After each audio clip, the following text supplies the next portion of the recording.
This Squirecast podcast episode is brought to you by the Deadly Faith Podcast. Hey, heathens, I'm Lacey. And I'm Lola. And if you're deconstructing your faith and love true crime, then you need to subscribe to our show. On this podcast, we explore the world where religion and crime collide. We venture deep into cults, serial killers, and much more. Now, this world isn't full of sunshine and rainbows, but it's a world that needs to be explored. We're excited to bring truth to light, so get ready for some deep dives and some funny commentary as we tell these religious true crime tales.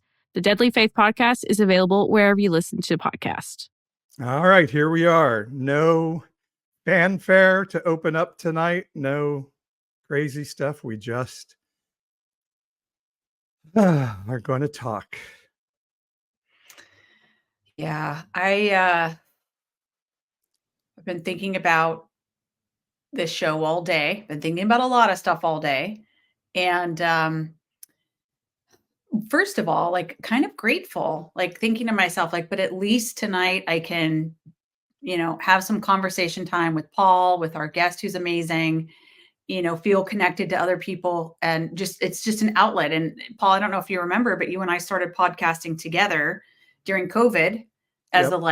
like how in the world are we to process the world?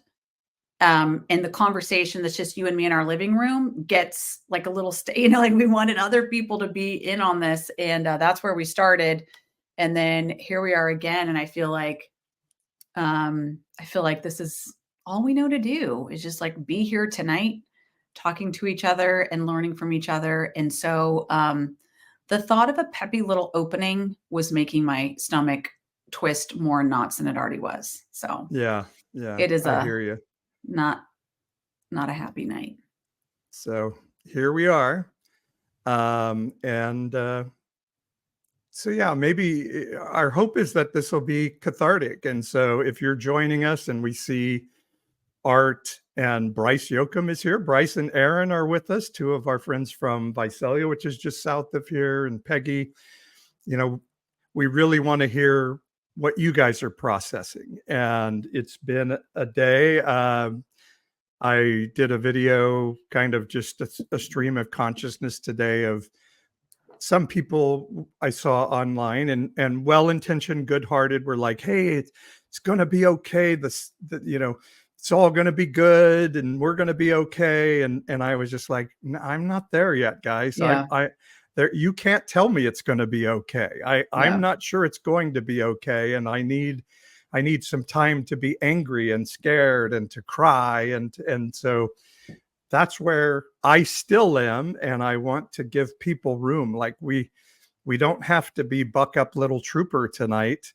I do believe there will come a moment where I will be ready to stand and say, okay, now I'm a part of the resistance and I'm going to lock arms with my siblings and my siblings of the world. And we're going to stand and protect each other as we need to.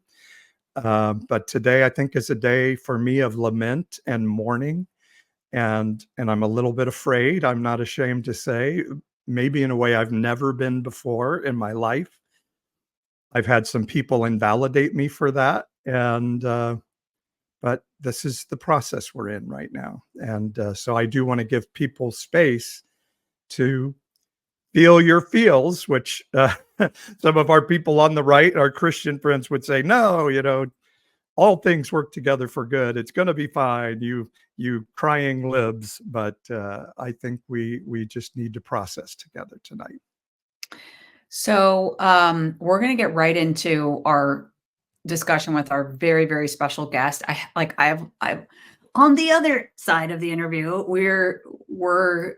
I think we got to just unpack, like, how have you been thinking about it? I definitely have thoughts. I started off the morning here. I was like, I don't know what to do. So anyway, we'll get to all that. But mostly we want to jump right into a conversation with a person that I know is going to add so much to what we're all thinking about tonight, because we get to read his articles, we get to read his books, and just know that he's got a lot to bring to the conversation. And he is the one and only Jim Fallows. So we'll bring him in from the green room. And Jim, before we jump in, let me just give everybody who may be meeting you for the first time, let me give them a little bit of background. James Fallows, we call him Jim, is a longtime book and magazine writer.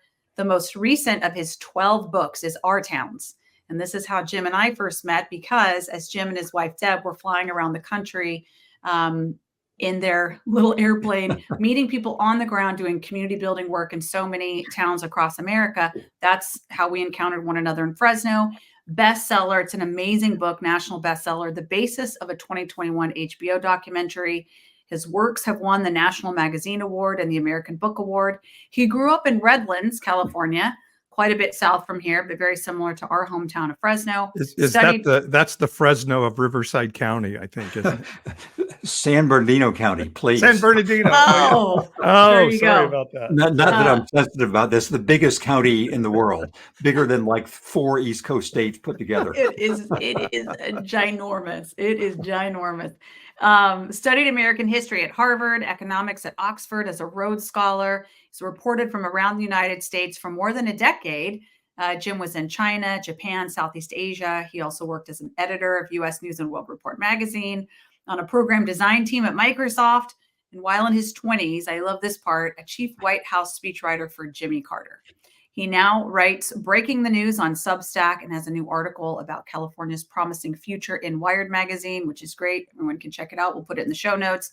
And then today, Jim, you also had another wonderful piece that you published on Substack. That's just like the kind of moment. So, Jim, lay it on us. Like hearing that bio, I feel unqualified to have you on the podcast, Jim.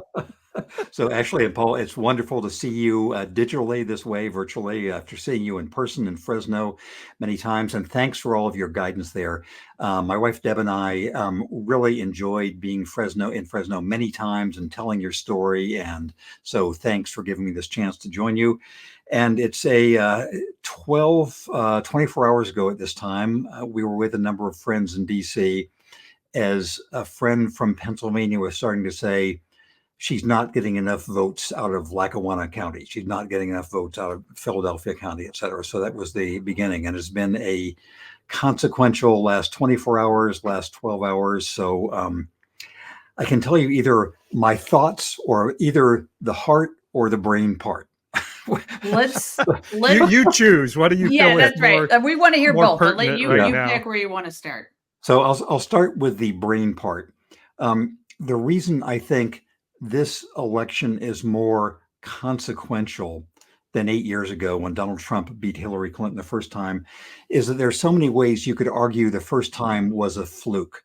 For example, I am sure, I'd bet any amount of money, even against Elon Musk, that if James Comey had not intervened 11 days before the previous election, that Hillary Clinton would have won.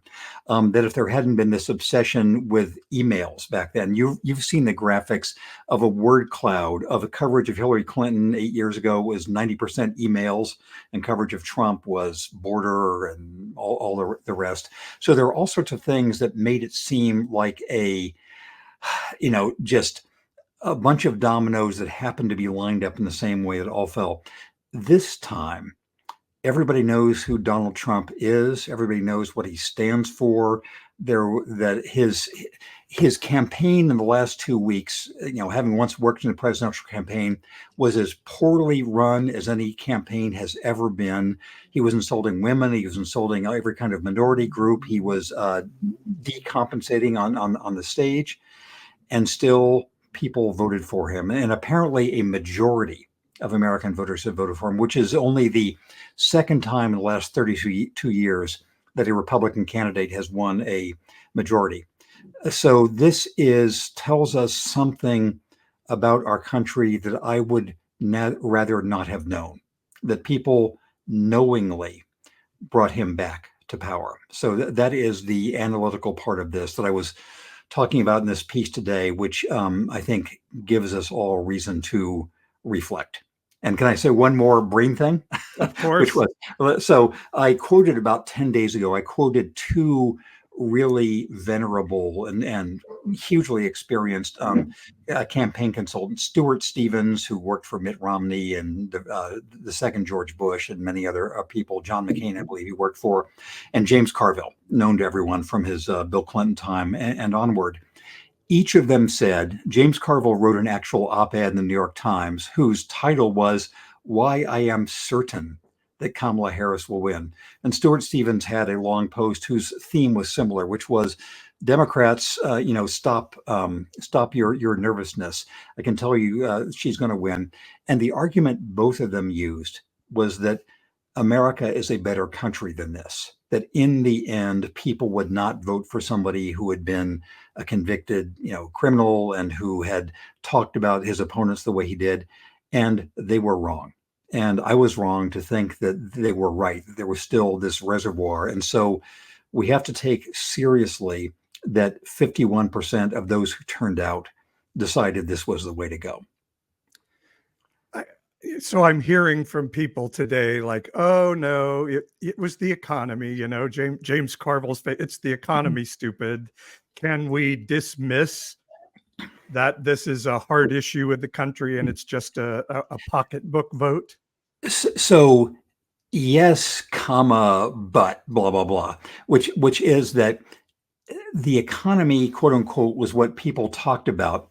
But if you looked at any of the boring actual numbers, this is the strongest economy an incumbent party has ever run on. When I was working for Jimmy Carter long ago, I left by the time he was having his reelection run against Ronald Reagan in 1980. But then the inflation rate was 20%. And it was just, it was ruinous. There was a stagflation economy. And to have the job growth that the administration that's we've had for the last 4 years, to have asset values rising, not the stock market is not the economy, but the stock market has been up, gas prices are going down, et cetera, et cetera. And so there has been a combination of inflation as a real problem over the last 2 or 3 years, getting better in the last 6 months, and a perception of the economy that has been one way or another through whatever are the sources of disinformation have made people feel that this is a terrible economy, whereas by any actual measure, it is the best one any incumbent has ever run on, or at least since Franklin Roosevelt's time, since time preceding him. So yes, it is a pocketbook vote, but that says something strange too about our perception of the world, that this should be an economic crisis. But obviously that's what most people say. Yeah. Well, and I think there's just the reality that there are some key goods that people are purchasing that are still very expensive, and purchasing power is just not there. And so, that in the middle of the nastiest, year and years and years and years now of misinformation, disinformation, the way in which our worst enemies can penetrate our thinking and our consciousness all the time. So we're in this shit tornado, right? And that's the technical term, right? It's nothing but shit flying around. I'll use it. I'll switch it. It's we're in a shit shower, and then we open our mouths. And people. So obviously, people are not hearing the rational truth, the fact base, etc. What I was hearing a lot of today was it's not going to be that bad. Come on, get over it. It's not going to be that bad. He's not really going to do that stuff. And kind of the pocketbook voter who could rationalize away all of the principled arguments around democratic processes and values and la la la la. Say a little something about how because I'm wrestling with. Yes. I feel like those people are trying to bridge and say hey, I'm not co-signing on all this stuff, but then I have to conclude. So either you don't think it's possible, or it's you don't, I don't know. It's just a weird thing to kind of take that in, I'd say. So let me give you an answer in the form of a question, if I could, which is to ask you about something actually you would know about directly. And then I'll come into this. It's not going to be that bad. So something I have been reflecting on in the past, 12 hours or so, is whether there was much more anti-woman in power misogyny than I had allowed for. I had thought Hillary Clinton had sort of been the icebreaker there. Kamala Harris had been around as a vice president. I thought that was accounted for, but there must have been more of that than I was thinking. As a successful woman politician, what say you? 1,000%. 1,000%, especially with the takeaway that Latino males were like the big difference maker, I'm just thinking of this deep, deep cultural bias that, it's pretty real. Like we're a majority Latino community in Fresno, and you can look around like, oh yeah, that's a real thing, but there are different forces that kind of moderate and mitigate for that. But just imagining Latino males in all of these like blue collar counties and swing states, et cetera, breaking for Trump, and Black men not, but Latino males. I think that's what you have to conclude. And there's a big difference too about a white woman versus a woman of color. Yeah. And I was getting from a lot of people the she's a hoe thing, and I was like, wait, he was having an affair with a porn star, and there is, I think, a man who has sex is virile and powerful, and a woman who has sex is a slut and a gold digger. And even I had comments that really, some borderline, some not so borderline, that we want a man to go get what he wants. That's we need more men like that in the world. And I do think that is a disgusting thing that has really seeped its way into our culture in sort of this anti-woke backlash. So just to follow on that for a second, and then I will try to answer your question. So the three of us are white, for those not able to see on the screen. How would the two of you as white people and me as a white person too assess the relative drag on Kamala Harris from being a woman versus being Black and Indian? How do you think the two of those, neither, what do you think? Which was more important, or we just don't know? I think like it's equal parts of both. So being a white woman, let's say it's 50% harder than, and being a woman of color, it's 100% harder. So, I don't know. I have women of color in my office today that were crying because we've heard it. And I know, Paul, you were posting this on your stuff too. Like one of them, young woman in grad school, going to USC, super bright, talented, up and coming, worked in government, now doing great communications work. And what is she, she's like, okay, what I just heard was no matter what I do, I'm going to finish my graduate degree from USC. No matter what I do, I will never, in this environment, I won't be good enough. And it's just like, that's the only way we can understand how that's hitting people.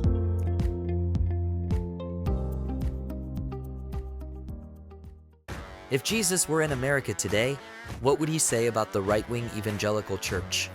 Pastor Paul's new novel, Religious Right, Religiously Wrong, a modern-day parable, answers this question in a riveting story of a mysterious miracle-working stranger who upsets a conservative, evangelical town with his critique of their political views.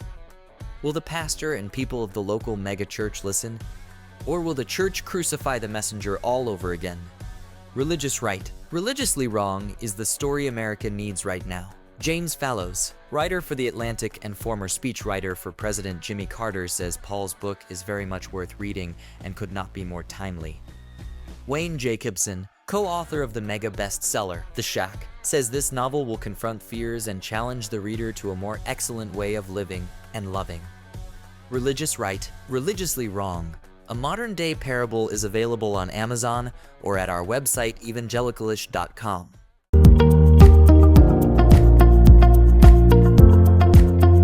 Yeah, I saw an African-American woman post today. She said, okay, we hear you loud and clear. The worst white man is better than the best woman of color. That's the message we're all hearing loud and clear today. And Barack Obama said, it's my fault. In 2016, he said, Donald Trump is president because of me. I became the first Black president, probably 10 years too early. The country was not ready for a Black president. So I heard a lot of she's a woman. I think we're still okay with saying, I don't want a woman to be president. I don't know that we say, I don't want a Black person to be That's president it. That's out loud quite as much, yeah. but I It's like a think it is cover up. still very much there. The misogyny is a cover up for the racism. Yeah. Yep. I mean, that JD Vance, like, I think Trump could not have picked a woman to be his running mate. He had to pick a white man. We're still there. It's really crazy. So to go from a depressing theme to down towards the depths, is it going to be okay? So will it be that bad? I'll give you first the positive spin and then what I actually think. Well, I guess both of them are what I actually think, but the second is what I think more at the moment. The positive spin is that something that Barack Obama always said, and Jimmy Carter, who I worked for, said too, and Abraham Lincoln said, et cetera, is that keeping a democracy and society going, that is a struggle that is never over. That it is every single day. If it's going to exist, it has to be fought for and contested. And that is the challenge in the different ways we all can believe and take on for the months ahead, the years ahead, and forever. So this is the battle that goes on eternally. And it is a very significant setback in that battle. Is it going to be that bad? I will tell you all and the people on the show now something I haven't said to anybody else and haven't written. I am of the dreaded boomer era. I was in college during 1968 when things were going to hell during the Vietnam War. This is the worst thing America has done to itself in my lifetime. Mm-hmm. It is the worst thing because it's done knowingly. It's not the sort of the luck of eight years ago. And because the team around Trump knows what it's doing this time, as they didn't the last time. I think Trump himself, I believe he is falling apart mentally before our eyes, which means sooner or later we're going to have JD Vance. But so Trump himself is a creature of impulse. We know what he's like, but the people around him now know what they are doing. If Stephen Miller, he's had these 8 years to fester with his racist anti-immigrant plans. People doing foreign policy, they know that it's time to abandon Ukraine and how to do it. And they know how to destroy NATO and how to do it. And the people in the environmental world know how to work at odds with what states like California are doing. My sister, Sue, who is a big shot in the environmental world, she's the head of Resources for the Future. She's done a lot of U.S.-China environmental work. She says this is, a setback she will not live to see corrected. And so I think that the fact that they know what they're doing now means that the first point about the continued struggle is more important than before. So let's... I'm sorry, actually, I was just going to, do you think, is the First Amendment in trouble? Do you think we will see I don't know, maybe not the dissolution of the First Amendment, but the dilution of it? In my hierarchy of things to worry about, that's sort of not in the top radar zone. Well, it is practically journalists being arrested. Reporters being arrested. So Trump has talked about CBS needs to be shut down because of his complaint with 60 Minutes, and I may be having a failure of tragic imagination. I don't. I have fewer fears in that zone than I do of being swamped by misinformation, by the tsunami of shit, as Ashley is saying, which Elon Musk, is presiding over now. And so I think that it will be what's going to happen to the immigrant population, which is the soul of America, is something to watch for. Having the next, both Clarence Thomas and Alito are likely to resign the next year or two, and there'll be Eileen Cannon will be there, or Stephen Miller himself, or other people. So the judiciary has the control of the House.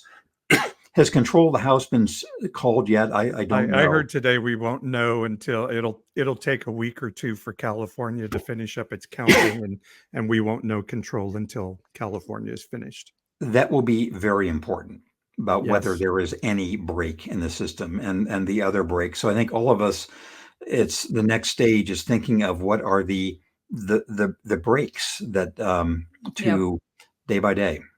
That's what I was going to ask you about. So I was imagining today, just imagining the, sort of the fallout, the Stephen Miller, Steve Bannon, all of this.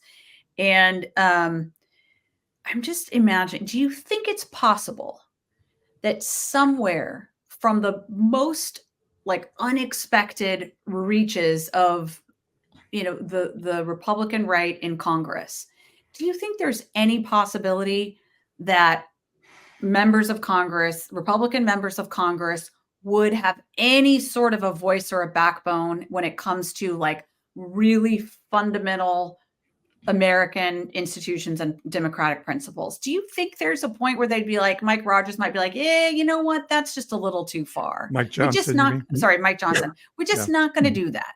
Do you think that's possible? So anything is possible. I don't know where we've seen it before. Yeah.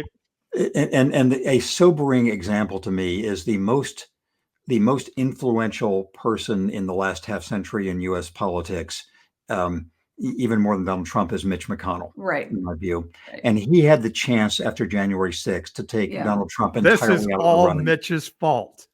Mitch's fault. Indeed, and there are 7 Republican senators who were, all of them, about to retire, et cetera, who were willing to impeach Trump and convict him the second time, which would, if he'd been convicted, then he would have been out of politics. But they couldn't get more Republicans, and so I think my impression is that the Republican Party, if Trump had lost, they would all be saying now, like Nikki Haley, oh, finally, we can move forward, et cetera, and be competing to be the next one. But now he seems even stronger with them. So anything is possible. Keep hope alive, et cetera, and we'll see what can be done to make that seem attractive to somebody. Yep. I mean, that's all we got, right? It's like the guardrails are gone. It's all we have. That individual people would be able to access, be like, no, that's actually a step too far for me. We are not going to throw away the democracy. Well, and I think not only are the guardrails in the White House gone, the Supreme Court guardrails are gone, and a Steve Bannon type is going to be there to say, well, what if we just say, even if the Supreme Court rules against Trump, what if we just say, we don't care what you say, Supreme Court? What army do you have to stop us? Yeah. And so here is a little ray of sunshine, if you will. Okay. All right. So if the 2 most right-wing members of the Supreme Court, Clarence Thomas and Samuel Alito, are the ones most likely to peel off, they're the 2 oldest ones. Thomas, he can be, the Crow family of Texas can make it worth his while, et cetera. I think he's the most corrupt person to have been on the Supreme Court, at least since the Gilded Age, et cetera. They're the 2 oldest, most likely to leave, and they're also the most right-wing. So if they are replaced, it's not necessarily a net change. And there are people I know who study the court who say they're placing their hopes on Brett Kavanaugh and Amy Coney Barrett, imagining that 2 of them might want to be seen as something other than part of the Dred Scott court. Okay. So that maybe we can hope for Brett Kavanaugh and Amy Coney Barrett. Well, and Moss Masamoto, our friend here from Fresno, was asking, help, is there anything we can hope for? I mean, honestly, the midterms are not that far away, right? Like a break in the action could be one house. We got to get one chamber back. Yes, that is what to work. And California is very significant in that, among other ways. Yes, from the House seat. Sorry, I interrupted, Ashley. No, that's okay. But like people are right now like raising money for midterm. Like it is on for 2 years from now, and that really could be a break, like a very burned out emergency handbrake. Yeah, and they were saying last night that the map really does benefit the Democrats in the Senate in 2 Yes. years. That is true. And you can think back. So Obama, most of what he had to get done, he had to get done in his first 2 years, because the 2010 midterms were the dawn of the Tea Party, et cetera, et cetera. And so and that was a huge loss. And Bill Clinton, similarly, that although he recovered in his second term, his first term essentially ended with the first midterms. And so, yes, it is worth concentrating on the midterms. It is worth invoking whatever supernatural intervention we can to see that how control the House is going to go when the count is finished. So trying to foster local resistance, local institutions, the midterms, and everything else. Yeah, I think that, my fear is, there's many, but Trump benefited from an economy that was already starting to roar when he came in, and he got credit for this great economy. And I think that's going to happen again. Like you said, the economy's good. And so now he's going to come in. He's got the media ecosystem on the right that's then going to tout, look at the Trump economy, look at the Trump economy. So I am a little worried whether the midterms are going to, go the Dems' way or not, And that is, we can't know. On economics, I will recommend an article that came out in the past week in the New Yorker by a longtime, friend of mine from college years onwards, named Nicholas Lemann, spelled Lemann. He's a former dean of the Columbia Journalism School, now a writer for the New Yorker. And essentially, it's the news nobody has heard about the way that the combination, that Bidenomics, the infrastructure investment, is the biggest thing since at least the New Deal. And that this will be, playing out, or not just over the next year or two before the midterms, but for a very long time, and how much Biden resents the fact that this, that they've done all this and getting no credit. But it's very much worth reading about sort of the real economic landscape we're dealing with. So I endorse that all, and it's not paywalled. You were the head speechwriter. So I think we lost Jim. Did you? I heard, Paul, you got cut off after speechwriter. Could you redo that again, please? Can you hear me now? I can hear you now. Yes. Okay. You were the head speechwriter for the Jimmy Carter team. I read Stuart Stevens' book, It Was All a Lie. He talked about how the Republicans decided to go after the racist South in the early 70s. We know then around Carter came the moral majority, and we're going to weaponize abortion because we're pissed at Carter for the Jerry Falwell, Liberty University, Bob Jones University. Tell us a little bit about that. I know you said you stepped out before that campaign, but before did you guys see this weaponization of abortion and Christianity coming against Jimmy Carter, who is a Christian? Yes. And I saw it coming at a specific moment in time. So I started working for Carter in sort of the spring of late spring of 1976. I was unemployed. My wife was in graduate school. I needed a job. $500 a month sounded good, so I joined the campaign team, then stayed on for a couple of years in the White House. And Carter, he came from nowhere. It still is the most rapid rise in American political history. His name recognition was less than 1% a year before he was sworn in. And so he was, his base was, there were sort of three elements of his base, apart from it being post-Watergate and Gerald Ford having pardoned Richard Nixon. One was he worked kind of the editorial board circuit. And all the people in the big cities who heard him thought, this guy is really impressive. It was sort of a Mayor Pete phenomenon before his time, but somebody who was a peanut farmer and had been governor of Georgia. Second was the religious base. He was a born again Christian. He talked about that very freely, and this was a major part. He was and is a real believer. He's still alive at more than 100, and so lots of events were in churches where he would talk with great knowledge about the gospel and the lessons that were most important to him and what faith meant to him. And then there was the South itself. Jimmy Carter carried all of the old Confederacy except Virginia. The last Bill Clinton carried some of it, but Carter, that was his base, was the South. And this was before Nixon's Southern strategy began to kick in, as it did early in the Reagan times. And so there was a time, I remember a rally about a month before the election in Reading, Pennsylvania. Crucially, the 1976 race was the first one after Roe v. Wade. So it was the first time that this was a national issue, much as this current election was the first one after Dobbs. And we went into this, some schoolhouse or something, or Union Hall in Reading, Pennsylvania, and it was surrounded by anti-abortion protesters, who were mobilized from the local church.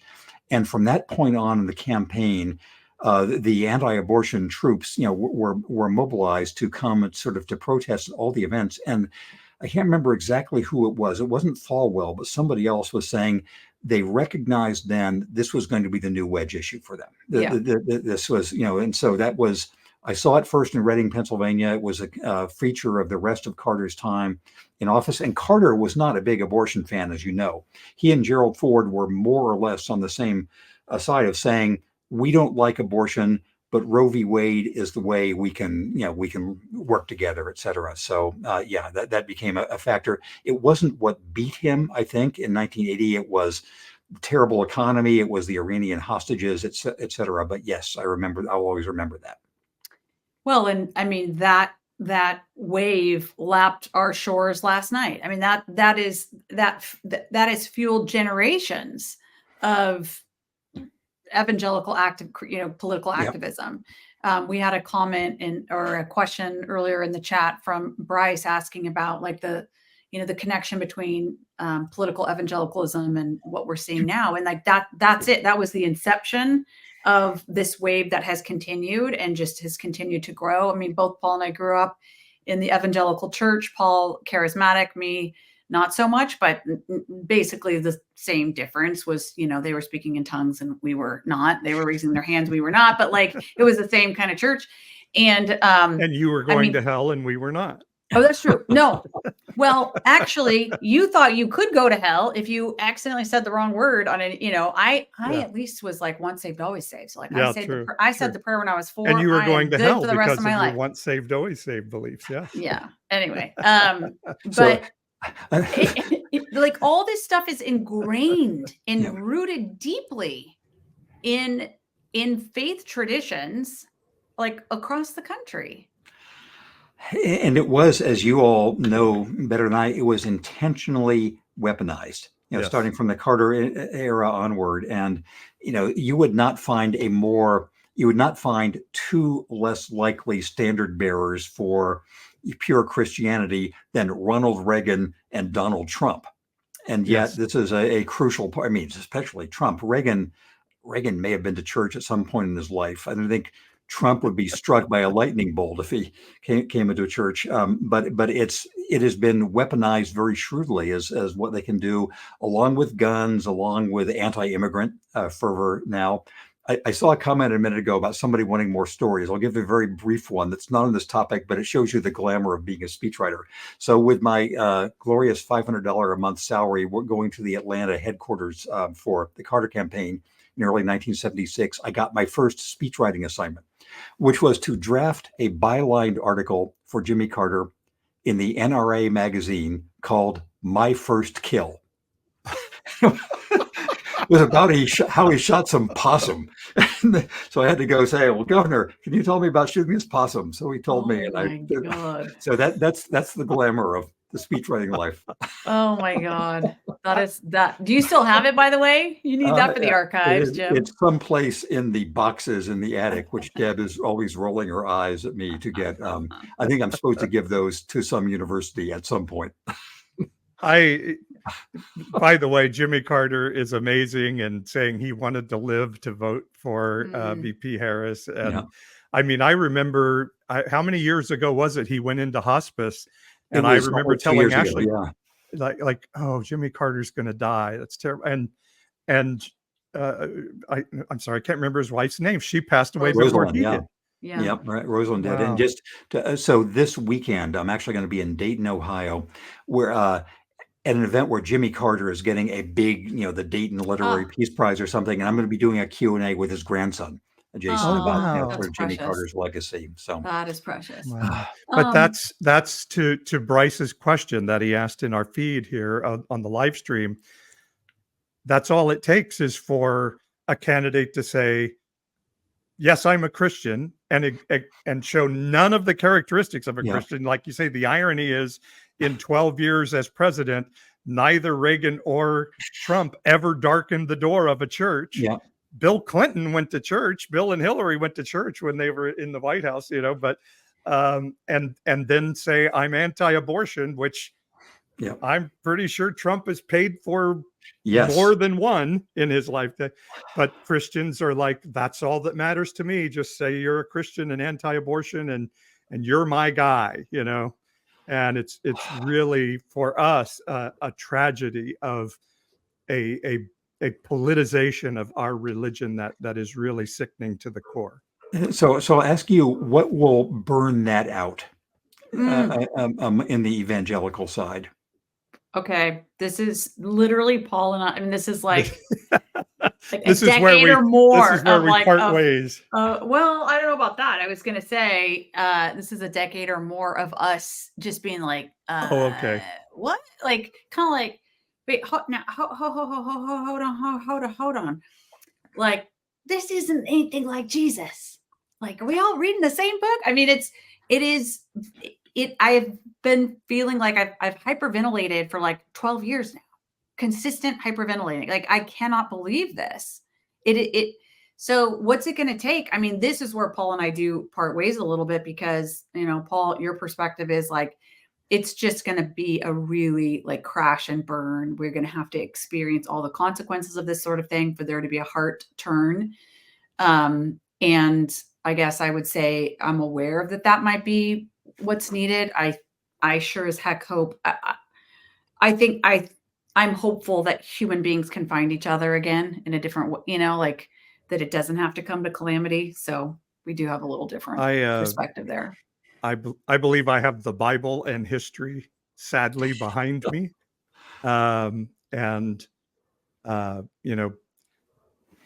think Jesus saw his religion in the first century, at least the story we read, had also been politicized. And I often say he saw a group of men saying, we need to make Israel great again. And, we need our religion and to be in charge of the country so God's plan can be existent on earth. And that is exactly who Mike Johnson is. We need our brand of Christianity to be in charge of the country, and then America will be great again and God's plan will exist on earth. And with the information ecosystem being so controlled by Republican propaganda and all of these things, I am not sure what else can fix it. But, what we see in Jeremiah in the Hebrew Torah saying, nope, we're not going to be okay. Babylon is going to take us. And that's God's mercy to get our attention back to the fact that we have to take care of the poor, the foreigner, the marginalized, and the economically disadvantaged. And Jesus pointed at the temple and said, not one stone of that thing's going to stand on top of another. And so I was sort of leaning towards maybe we can be redeemed. But after last night, I'm a little bit in like, no, this is our choice. That we've chosen the king that we want, and we will have to face the consequences of that. And maybe that's what it's going to take to get our generational attention to turn back to something of goodness again.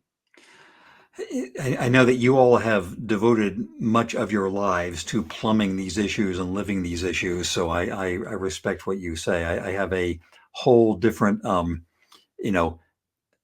Deb and I have a whole different faith journey we can tell you about in another time. I'll just ask you: are there any statistics about how the evangelical vote went yesterday? Whether was it any more for Trump than it had been before? Is there any change, or just a constant? It's a good question. I haven't seen anything yet. Have you, Paul? I haven't, but I can't imagine. I mean, what was it? 81% in 2020. So I can't imagine that it's anything less than that.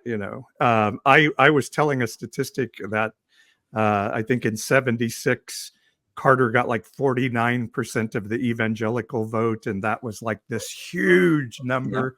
Yeah. And then Reagan got 67% in 80. And then, down to Trump in 2020 got 81%. So it has coalesced into this huge voting block. So I would assume we're going to be somewhere there or north of there from yesterday. So I know, Jim, it's East Coast time where you are. You've been so gracious to be with us tonight. I wonder if you have time for one more question, and then we'll let you go, and we'll have a little more processing time with Paul and me. So you started off by saying you were going to share your brain version first, and I'm wondering, well, tell us about that heart view, or did you already kind of go over that too? So the heart view is again, I studied American history in college. I've, the sort of the running subject of every article I've ever written, every book I've ever written, essentially is America going to make it? Because the story of America is continuing to get in trouble and then getting out of trouble, and and this is again the worst blow that I can remember, and having been around, when George Wallace carried 5 states, and when that when it is a very troubling time, and in practical terms, I can send you to share with your audience a paywalled link to a new article I have in Wired about why your California, my California from San Bernardino County, is going to be the laboratory of democracy for the foreseeable future, and that people need to take that seriously. That there's responsibility to work, to participate nationally and also in your community, but the state has a very important role. And where 1 American of every 8 lives there, $1 of every 7 in the U.S. GDP comes from there. And California, which has a bad image right now, actually, I think is going to be a place where a lot of good things can happen. And when you published that, Jim, I think it was last week, now it meant maybe you had an idea when you were writing it, how important that insight was, but now oh my gosh, a week later, even more so.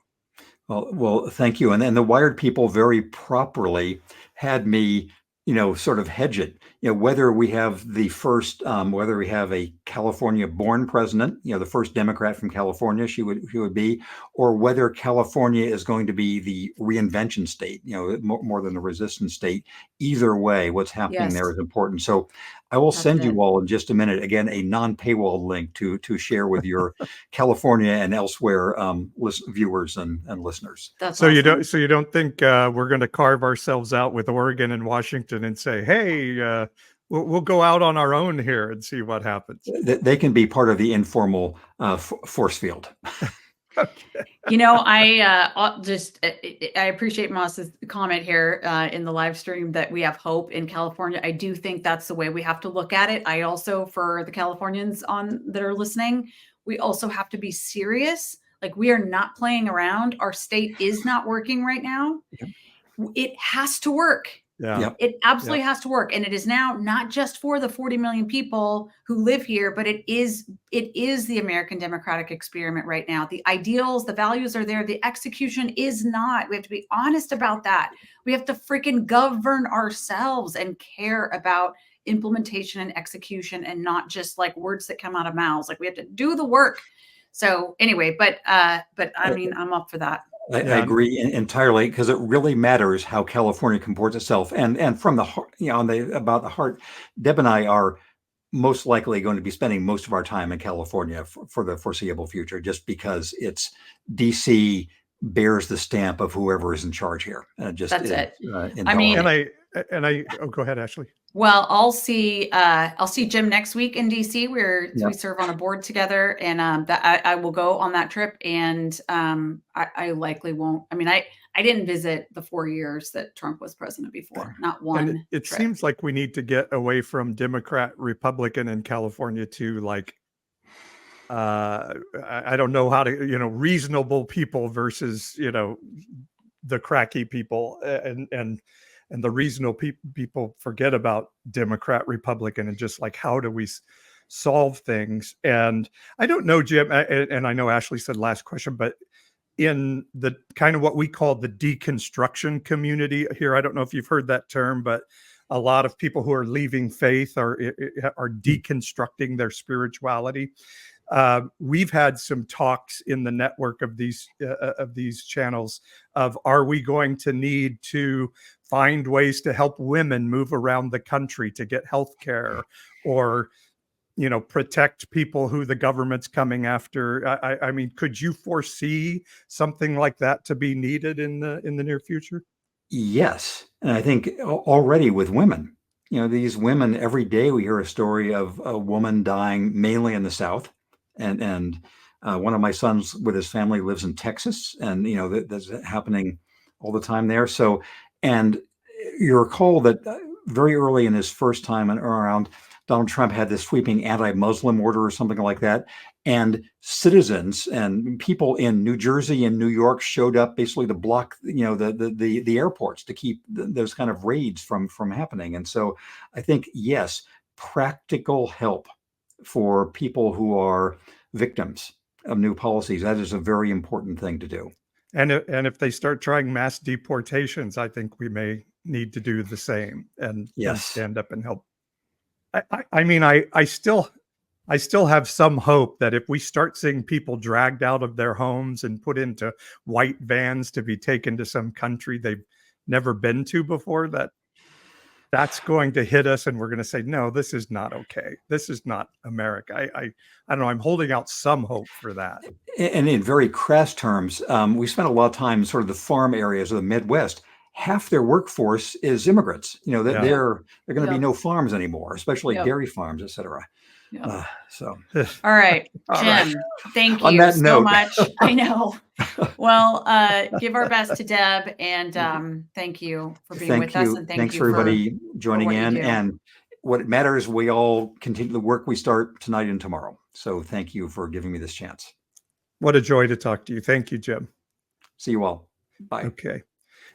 And for everybody else, we'll hang around a bit and keep processing. And Jim, we'll talk to you soon.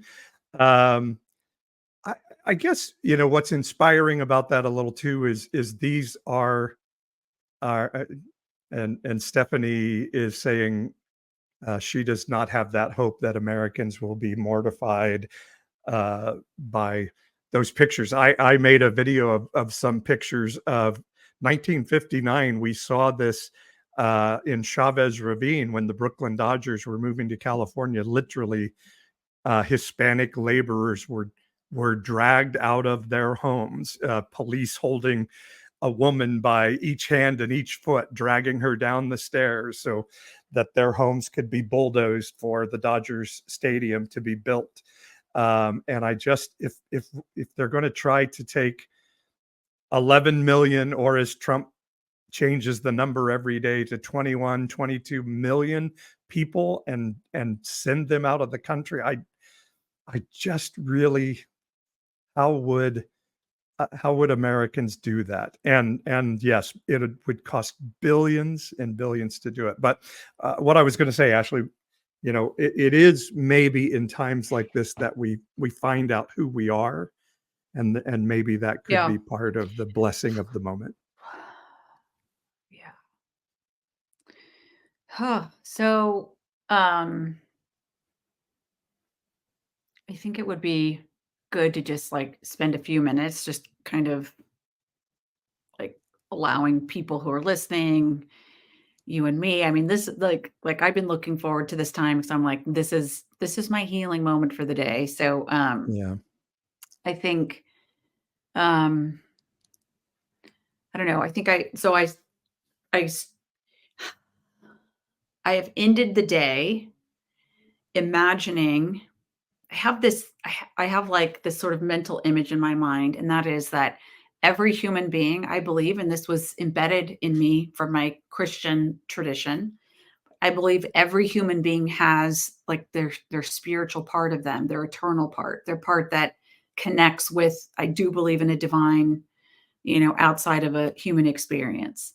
And I think every person has the ability to connect and is connected to the divine and carries that in them. And what I've learned after the last 3 years of pretty intense therapy for, all the things that you and I are walking through together, my own healing journey, all the stuff I've needed to work through, um, is I think I've learned the power of that light that's in people, and the fact that there's nothing I can do.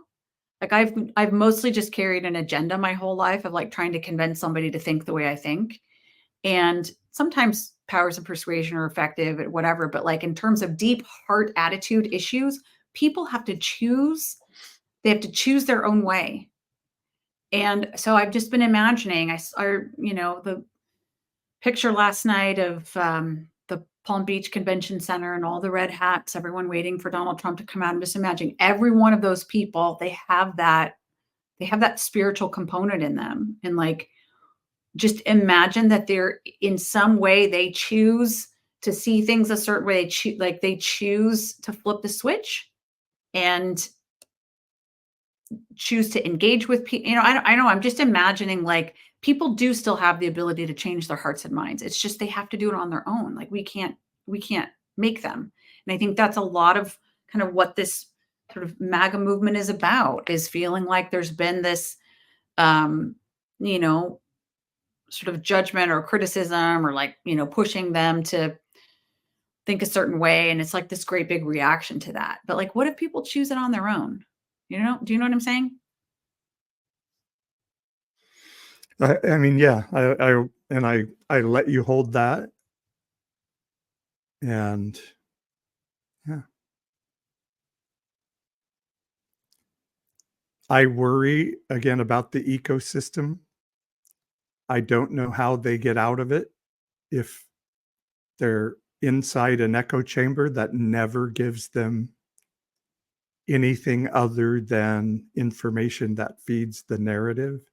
I do want to acknowledge we have some folks that are in on Instagram, and who I lost the name of the person who made. Somebody asked, and I'm sorry I lost the name. Somebody was asking. Oh, here it is. Sorry, Ronald.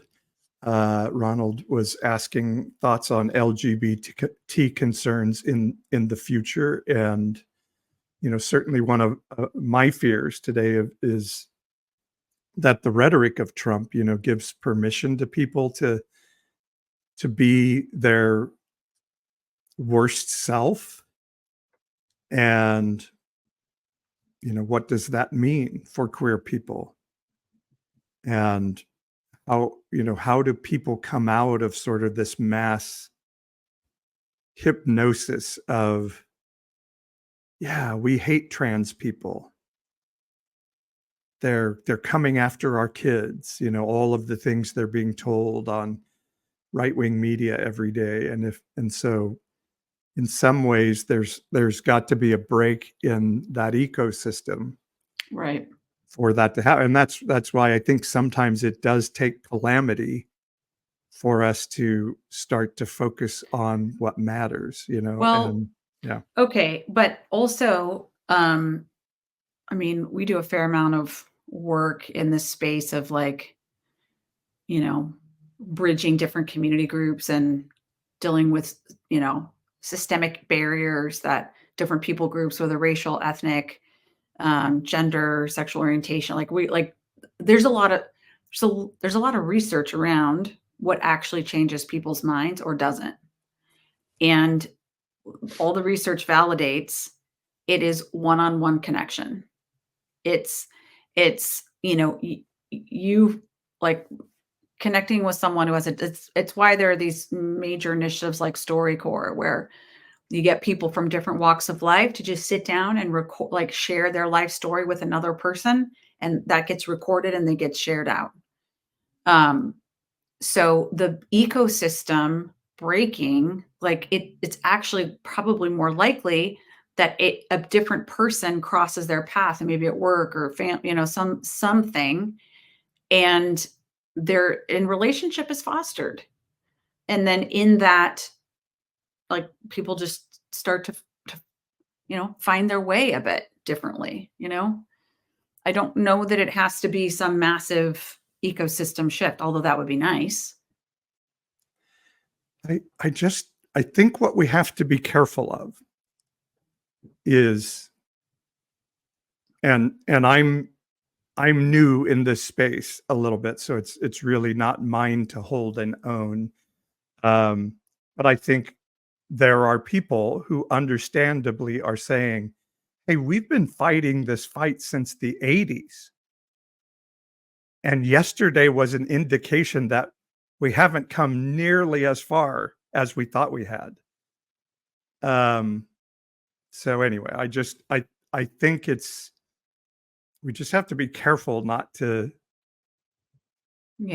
invalidate that. I think there are queer people today who are like, I thought we were much farther along, and Right. BIPOC people and such who are like, how can this be? It's 2024. It's not 1978 Well, anymore. I think that's that one of the layers of sort of intense stuff for me is shock. Is this total stunned, like, what in the actual bleep, like, what is this? In 2016, to be honest, I knew Trump was going to win. Okay. You did? I did. I knew he was going to win. I Oh my was not gosh, I shocked by had it. no idea. I was totally stunned. No, I was not shocked, but I really did not expect this. So, yeah, so that's part of it, is just like, it's like being like stun gunned. I do believe there were a lot of people who voted their pocketbook. And I think Jim echoed that. But you either had to be, and somebody wrote a pretty long dissertation on Instagram of you have to be pretty unknowledgeable about economics to have made that choice. But and again, the ecosystem thing comes into play there. But you also have to make a choice of, like, on one level, it's like, I'll take the rapist as long as the price of my eggs come down, or, to be very crass, and I'm sorry about that, or it's, as I was hearing on one podcast today, I think the ecosystem coming off of COVID probably is, Americans are like, we don't trust anything the Democrats say anymore, because we've been told over and over again they lied about the pandemic, they lied about shutting down the businesses and the schools and all of these things. And so, as Harris was doing a very, very good campaign in very difficult circumstances, they were just like, yeah, you're telling us the economy's getting better, but we don't believe you. And so that's a very difficult position that we're in as a country right now. Yeah. Well, and, like, things are still expensive. Like, Yeah. So, when you're living paycheck to paycheck, that's what you're thinking about. Yeah. Um, I do wonder. I mean, like I said, I do think Trump's he'll come in and I saw gas at $3.95 today, and he'll get credit for that. Yeah. But if he starts throwing tariffs on a lot of things, prices are going to start jacking up again real quick, and that may portend poorly. So, Yeah. Well, we have some people commenting. You want to, like, interact with some of these? I'm so frozen. I'm so stuck. Okay. Like, I feel like people who are listening to this on audio, maybe a few days from now, they're like, what you're going to hear from me is just, I feel like a kind of blubbering idiot right now. Like I am really lost. I'm really, really lost. I'm exhausted. There are a lot of layers to work through. I'm trying to not, like, my natural tendency is to try to fix it and make it okay for people. And I know that Fixer Ashley doesn't need, like, there's nothing I can do, but I'm trying to make it okay for you. I'm trying to make it okay for our kids. I'm trying to make it, and it's like, we just can't, we can't rush in and try to make things better.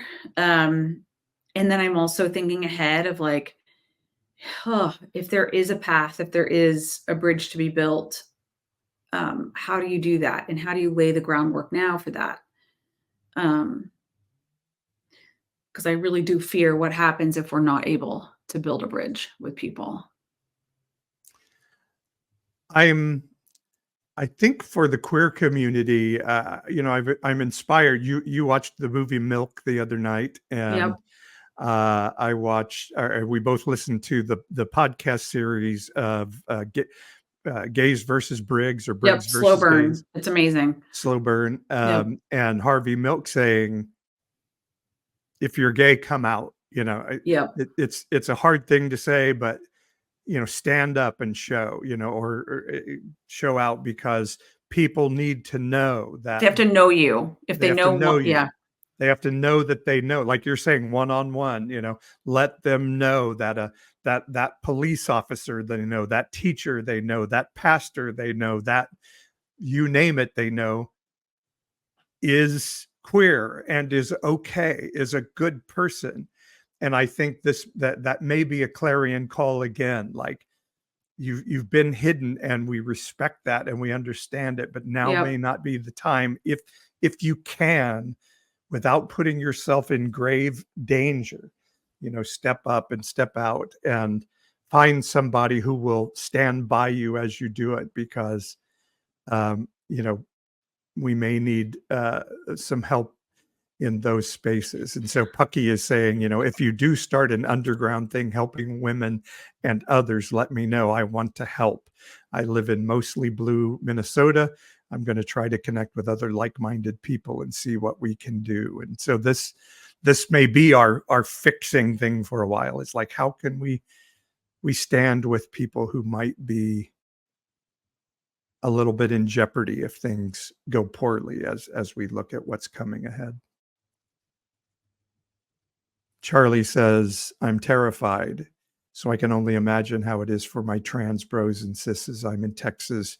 There was a pastor that went to city council meetings saying that the LGBT plus community needed to be put to death. Ugh. Yeah. And I do think maybe, let's give up the weight of fixing things today. It is a day of grieving and lament, I think.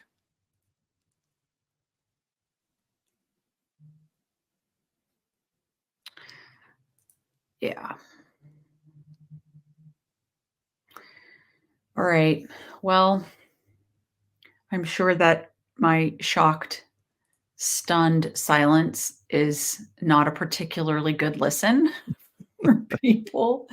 I was really imagining that I could work through some things by being on the show tonight and talking with you and seeing comments from other people. And I think I'm like, I'm like a sparking robot, like slowly. Well, Doug on the left to bring a different is asking why you have pronouns on yours and I do not. Well, I know why I have my pronouns. I don't know why you do not, other than you have your long social media handle there. So maybe you just didn't want to take up any more room. Yeah, I assume this is your professional Zoom handle, and you're in the spaces where people put their pronouns on their name, right? I guess so, although I probably typed that at some point specifically for the platform that we do this podcast on. Yeah. Anyway, And mine, So and you're exactly right on mine. It's just, it would just keep it would going just and be going. very long. I've got my social media handles, and it would just be really long. Then Yeah. to add my, Yeah. at some point, people's eyes just go to a blur when something Yeah. is too long there. So that's why I did it that way. Well, listen, I appreciate, Rebecca, your comment about us holding space. That is definitely what we were hoping to do and what we always do love doing. I would just say, like, we like, thank you, Charlie. Thank you so much for connecting with us here. If you haven't already, make sure you sign up for the Evangelical-ish newsletter, Unconventional Pastor Paul. You can go to our website, evangelicalish.com, just sign up. It's free. And then we will be able to stay in close touch. I think we're thinking about maybe we should do a Zoom for anybody who needs more time and space, maybe sometime over the weekend. So let's just all stay in touch. And again, make sure you're on our list so you are, get the emails. And you can always do direct message Paul. He loves to interact with folks, and you all are inspiring to us. So Yeah. let's stay there for each other. And yep.